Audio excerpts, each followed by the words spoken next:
Like பண்ணுங்க, comment பண்ணுங்க, subscribe பண்ணுங்க உறவுகளை. கமெண்ட் ரொம்ப எதிர்பார்க்கிறேன். அவளுக்கென்று ஒரு மனம் காதல் பயணம் பகுதி 14. அடுத்தடுத்த லெட்டர்களும் போட்டோக்களும் உதய்க்கு வந்து கொண்டே இருந்தது. உதய் ஒரு கட்டத்தில் அதை நம்பிவிட்டான். காரணம் அன்று மதுமதி ஒரு பார்க்கில் அவளுடன் போட்டோவில் இருந்த பையனுடன் பேசிக் கொண்டிருந்தான். இதுவும் வசந்தின் ஏற்பாடுதான். இன்று மதுமதி அவள் காதலிக்கும் பையனை பார்க்க சந்திக்கப் போகிறாள் என்று உதய்க்கு தகவல் கொடுத்திருந்தான். உதய் எழுதியது போல ஒரு கடிதம். அவளுக்கென்று ஒரு மனம் காதல் பயணம். மதுமதியும் உதயும் தங்கள் காதலை வெளிப்படுத்தி சந்தோஷமாக வலம் வந்தனர். அதே நேரம் வசந்தின் தந்தை சிகிச்சை முடிந்து ஊர் திரும்பியிருந்தார். வசந்த் வெளிநாட்டில் இருந்த 6 மாத காலமும் மதுமதியின் போட்டோவை தினமும் இரவில் உறங்கச் செல்லும் முன் பார்த்து அவளின் புகைப்படத்தோடு பேசிவிட்டு தான் உறங்குவான். வசந்துக்கு மதுமதியின் பெயர், ஊர், அவள் என்ன படிக்கிறாள் என்று எதுவுமே தெரியாது.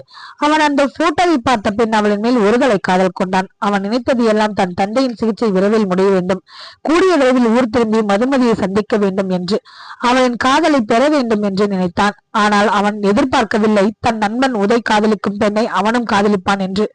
நாம் சில படங்களில் பார்த்திருப்போம். அதில் கதாநாயகன் காதலிக்கும் பெண்ணை நண்பனும் காதலிப்பான்.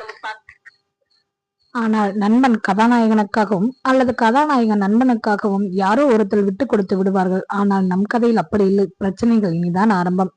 ஆம், வசந்த் கல்லூரிக்கு வர ஆரம்பித்தான். அதே நேரம் உதய் மதுமதி இருவரும் தங்கள் காதலில் மூழ்கி இருந்தனர். அருண் மட்டும் அறிந்திருந்தான் உதய் மதுமதியின் காதலை. வேறு யாருக்கும் தெரியாத வகையில் காதலித்து வந்தார்கள். உதய் அருண் இருவரும் வசந்தை பார்த்ததும், டேய் வசந்த், எப்படா வந்த, அப்பா எப்படி இருக்கிறார் என்று நலம் விசாரித்தனர். பின் மூவரும் தங்களுடைய டிபார்ட்மெண்ட்டுக்கு சென்று விட்டார்கள். கிடைத்த இடைவேளையில் வசந்த் மட்டும் தனியாக சென்று மதுமதியை பற்றி விசாரித்து தகவல்களை சேமித்தான். அவன் மதுமதி இருக்கும் டிபார்ட்மெண்ட் சென்று பார்த்தான். அங்கு அவள் இல்லை. அவளை பற்றி விசாரிக்கும் போது மதுமதியின் தோழி செல்வி வசந்தை கவனித்து விட்டாள். யார் நீங்க, எதுக்கு என்னோட தோழியை பற்றி விசாரிக்கிறீங்க என்று கேட்டாள். வசந்த் செல்வியை தன் பக்கம் வைத்திருந்தால் தான் மதுமதியை பற்றி எப்போதும் தெரிந்து கொள்ள முடியும் என்று மனதில் நினைத்தவன் ஒரு கேவலமான எண்ணத்தை கொண்டான். செல்வியிடம் இல்லை, மதுமதியின் ஒரு போட்டோ கீழே கிடந்தது, அதை அவளிடம் கொடுக்கலாம் என்றுதான் அவளை பற்றி விசாரித்தேன் என்று சொன்னான். செல்வியை அவன் பார்த்த பார்வை அவளை ஏதோ செய்ய வசந்திடம் மயங்கினாள் செல்வி. வசந்த் தான் நினைத்த காரியம் நிறைவேறிய மகிழ்ச்சியுடன் செல்வியிடம் பேசிவிட்டு சென்றான். மறந்தும் கூட மதுமதியின் போட்டோவை செல்வியிடம் கொடுக்கவில்லை. அதே போல் அவன் செல்வியிடம் அவளுடைய போன் நம்பரை வாங்கி கொண்டான். வசந்தும் பார்ப்பதற்கு அழகான தோற்றத்துடன் தான் இருப்பான். செல்வியிடம் இதுவரை எந்த ஆண்களும் அவ்வளவாக பேசியதில்லை. முதலில் தன்னிடம் வந்து பேசும் அழகான ஆண்மகன் அவனுடைய பார்வை. இதை வைத்து அவளும் அவனிடம் மயங்கிவிட்டாள். நாட்கள் நகர்ந்து கொண்டே சென்றன. வசந்துக்கு செல்விக்கு போன் செய்வான், பேசுவான். ஆனால் பேசும்போது பாதி நேரம் மதுமதியை பற்றித்தான் பேசுவான். செல்வி ஒன்றும் அறியாத வெகுளி பெண். வசந்த் கேட்கும் கேள்விகள் அனைத்திற்கும் மறைக்காமல் பதில் சொல்வாள். தங்கள் காதலில் வரப்போகும் சுனாமி என்னவென்று தெரியாமல் உதயும் மதுமதியும் ஜாலியாக சுற்றினார்கள். ஒரு நாள் அருண், உதய், வசந்த் மூவரும் கோவிலுக்கு சென்றனர். அப்போது மதுமதியும் செல்வியும் கோவிலுக்கு வந்திருந்தார்கள். வசந்த் தான் அருண் மற்றும் உதயை அங்கு அழைத்து வந்திருந்தான். ஏற்கனவே செல்வியிடம் பேசும்போது அவர்கள் கோவிலுக்கு வருவதாக சொல்லியிருந்தனர். அதை அறிந்து வைத்திருந்தவன் அவன் நண்பர்களுடன் வந்திருந்தான். செல்வி, மதுமதி இருவரும் சாமி கும்பிட்டு விட்டு பிரசாதம் வாங்க சென்றனர். நண்பர்கள் மூவரும் சாமி கும்பிட உள்ளே சென்றனர். செல்வி சாப்பிட்டு விட்டு கை கழுவுவதற்காக எழுந்து வந்தாள். அதே நேரம் அருண், உதய் இருவரையும் விட்டுவிட்டு வசந்த் மட்டும் தனியே வந்தான். என்று எப்படியாவது மதுமதியிடம் பேசியே ஆக வேண்டும் என்று அவளை நெருங்கும் நேரம் செல்வி ஓடி வந்தாள். ஐயோ வசந்த், இப்படி வாருங்கள் என்று அவனின் கையை பிடித்து தனியாக அழைத்து சென்றாள். என்ன வசந்த், நீங்கள், மதுமதிக்கு நம் இருவரையும் பற்றி ஏதும் தெரியாது. நீங்கள் என்னவென்றால் நேராக அவளிடம் செல்கிறீர்கள். நீங்கள் என்னை பற்றி அவளிடம் ஏதாவது கேட்டிருந்தால் அவ்வளவுதான், என்னை கொன்று இருப்பாள். நம்முடைய விஷயத்தை முதலில் அவளிடம் நான் தான் சொல்வேன் என்று பேசிக் கொண்டிருந்தாள். வசந்துக்கு ஒரே எரிச்சலாக இருந்தது. இவளுடைய தொல்லை தாங்க முடியவில்லை. முதலில் இவளுக்கு ஒரு முடிவு கட்ட வேண்டும். சிவபூஜையில் கரடி மாதிரி வந்து என்னுடைய முக்கியமான விஷயத்தை கெடுத்து விட்டாள் என்று நினைத்தவன் அவளிடம் சற்று கோபமாக பேசினான். ஏய் செல்வி, நம்முடைய விஷயம் என்ன சொல்ல போற நீ? அவகிட்ட நமக்குள்ள எதுவும் கிடையாது. நான் உன்கிட்ட ஜஸ்ட் ஒரு ஃப்ரெண்டா தான் பேசினேன். நீ ஏதாவது கற்பனையை மிதக்காத என்றான். செல்விக்கோ என்ன சொல்வதென்றே தெரியவில்லை. கண்களில் கண்ணீர் வழிந்து ஓடியது. என்ன சொல்றீங்க வசந்த்? என்னை வம்பு இழுக்காதீங்க பிளீஸ் என்று சொன்னாள். ஏய், நான் உண்மையைத்தான் சொன்னேன். நமக்குள் எதுவும் கிடையாது, ஜஸ்ட் ஃப்ரெண்ட்ஸ் தான் என்றான் வசந்த். விளையாடாதீங்க என்றால். வசந்துக்கு கோபம் தலைக்கேறியது. ஏய், நீ உன் முகத்தை கண்ணாடியில் பார்த்திருக்கிறாயா? உனக்கு நான் கேக்குதா? என் ஸ்டேட்டஸ் தெரியுமா உனக்கு என்று அவன் அடுக்கிக் கொண்டே போக செல்வி எதையும் காதில் வாங்காமல் அங்கிருந்து அழுது கொண்டே ஓடிவிட்டாள். மதுமதி செல்வியை தேடி பார்த்தால் அவளை எங்கேயும் காணவில்லை. அங்கே அருள் மற்றும் உதயை கண்டால் மதுமதி. என்ன சீனியர், கோயிலுக்கு வந்திருக்கீங்க, என்ன வேண்டுதல் என்று கேட்டாள்.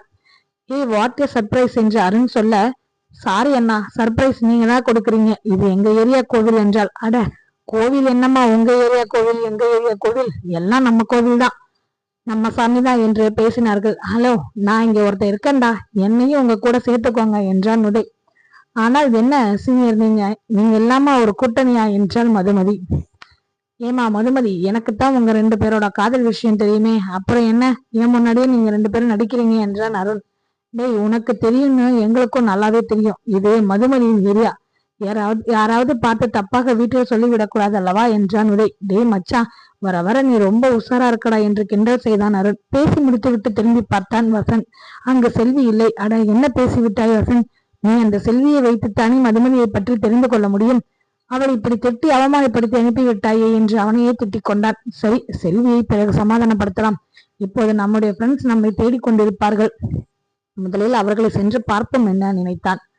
மதுமதியை உதய் அவள் வீட்டில் விட்டு வருவதாக அருணிடம் சொன்னான். சரிடா, யாரும் பார்த்திராமல் மதுமதியை வீட்டில் விட்டு விட்டு வந்துவிடு, ஏதும் பிரச்சனையில் மாட்டி விட்டு விடாதே, பத்திரமாக வா என்றான். சரிடா என்று மதியம் உதயம் அங்கிருந்து கிளம்பினார்கள். வசந்த் அருண் நிற்கும் இடத்தை வந்தடைந்தவன், எங்கடா உதய் என்றான். வசந்த், நீ எங்கடா போன இவ்வளவு நேரம் என்றான். கொஞ்சம் முன்னாடி வந்திருந்தா உன் உதய் காதலிக்கும் பெண்ணை நீ பார்த்திருக்கலாம் என்றான். என்ன, உதய் லவ் பண்ற பொண்ணா, யாருடா அது என்றான் வசந்த். அதோ பார் என்று கை காட்டினான் அருண். அவன் கை காட்டிய இடத்தில் பார்த்தவனின் கண்கள் கோபத்தில் சிவந்து ரத்த நிறத்திற்கு மாறியது. டேய் அருண், அந்த பொண்ணு என்றான் வசந்த். ஆமாண்டா, மதுமதி பிஎஸ்சி மேக்ஸ், நம்ம காலேஜ் தான் என்றான். இவர்கள் இருவரும் எப்படி என்றான். மதுமதி உதயை பற்றி அனைத்தையும் வசந்திடம் சொன்னான் அருண். அவ்வளவுதான். வசந்துக்கு என்ன செய்வதென்றே தெரியவில்லை. முதலில் அவனுடைய நண்பன் உதயை பற்றி யோசித்தான், பின் தன் காதலிக்கும் மதுமதியை பற்றி யோசித்தான். கூடாது, இவர்கள் இருவரும் சேரவே கூடாது, இவர்களை பிரித்தே ஆக வேண்டும், என் மதுமதி எனக்கு மட்டும்தான், ஏதாவது செய்தே ஆக வேண்டும் என்று பைத்திய பிடித்தவன் போய் உள்ளுக்குள் சொல்லிக் கொண்டே இருந்தான். பின் அருணிடம், டேய் மச்சான், எனக்கு முக்கியமான வேலை இருக்கு என்று சொல்லிவிட்டு அவனும் கிளம்பி விட்டான். என்ன இது, இவன் முகம் சரியில்லையே, ஏதோ ஒரு மாதிரியாக இருக்கிறானே, சரி பார்த்துக்கலாம் என்று அருணும் அவன் வீட்டிற்கு சென்று விட்டான்.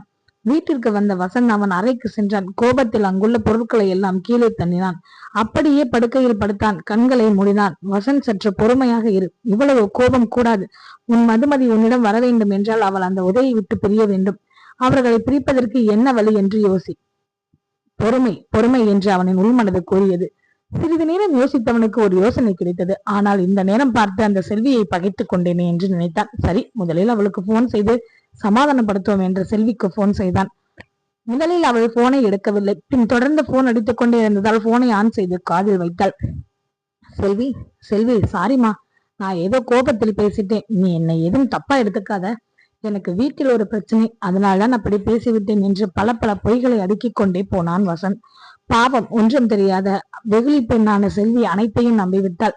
நிஜமாதான் சொல்றீங்களா வசந்த் என்றாள் செல்வி. ஐயோ செல்வி, நான் சொல்வதை நம்பு பிளீஸ் என்றான். சரி, நாளைக்கு கல்லூரியில் பார்ப்போம் என்றான் வசந்த்.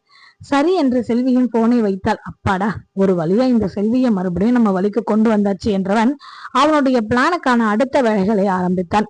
ஒவ்வொன்றாக செய்து முடித்தான். மதுமதியின் கையெழுத்து எப்படி இருக்கும் என்று வசந்துக்கு தெரியவில்லை.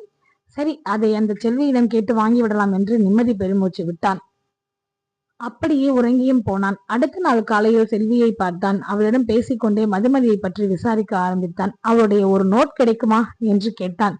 இந்த மக்கு செல்வியும் ஏன் எதற்கு என்று கேட்காமல் அவன் கேட்பதையெல்லாம் கொண்டு வந்து கொடுத்தாள். தன்னுடைய பாதி வேலைகள் ஈஸியாக முடிந்தது வசந்துக்கு.